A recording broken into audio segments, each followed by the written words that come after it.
For me, the most interesting part of developing the storyline was to give the Bonnet house a voice and a heartbeat. We wanted the house to feel like a character itself, not simply a place where the story happened. From a director standpoint, it was, first of all, the story began to unfold. The more we discovered, the more the camera was able to pick up on the home's actual personality.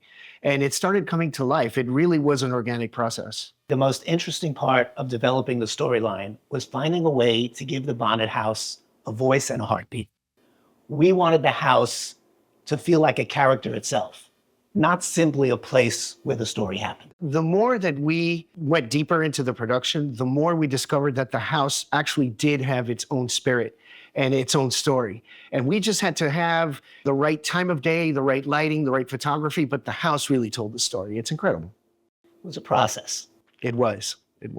What surprised me the most about the whole process while filming was how just incredibly cinematic the house itself is. Everywhere you point the camera, there's a texture, there's depth, and so much art and so many details. It's just beautiful cinematically. It was such a cool experience. What surprised me the most while making the documentary was just how many layers there are to Bonnet House.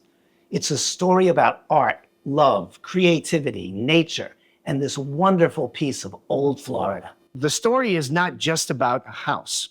It is about the saga and drama of generations of a family that came here basically as pioneers and built something that we still have till this day. It's an incredible human story. You know, what I'd like for audiences to really experience and feel is that sense of discovery that we had during the production of this documentary. Through the close-ups to detail, the walkthroughs, it feels like you're really there. Even people that have been experiencing Bonnet House for years, from early previews of this film, have learned and seen new things that we unfolded and discovered during this process. I think that's why after, many iterations of a title for this documentary, we both agreed the best one was Hidden in Plain Sight, because even many people who live, born and raised in our community, don't know about it. This was such an important story to tell because the Bonnet House is so much more than a historic home.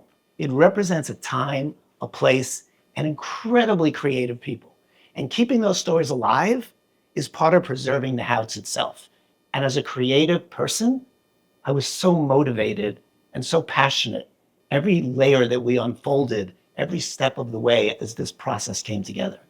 It's not like a regular home where you expect a room to be around the next corner. It's more of a courtyard or a work of art. Everything is a discovery, and you can't really put a description on it other than it's magical.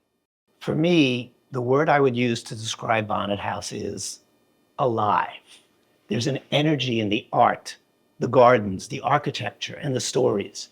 You really do feel like the house is speaking to you when you're there. To preserve this in this documentary short film was so important. And that's why we're so honored to have been able to do it and to now even being considered for an Emmy Award. I hope the audience walks away with a great experience. They're going to discover things about the family that lived here, that they were responsible for bringing very important works of art to this country. How the home was built during a time where there were no bridges to the barrier island. It just has so many sub-stories throughout the main story. I'm very excited for everyone to watch this. I hope that audiences walk away from this film, go home, absorb what they've seen, pick up the phone, send a text, write an email to someone and say, you need to come to the Bonnet House.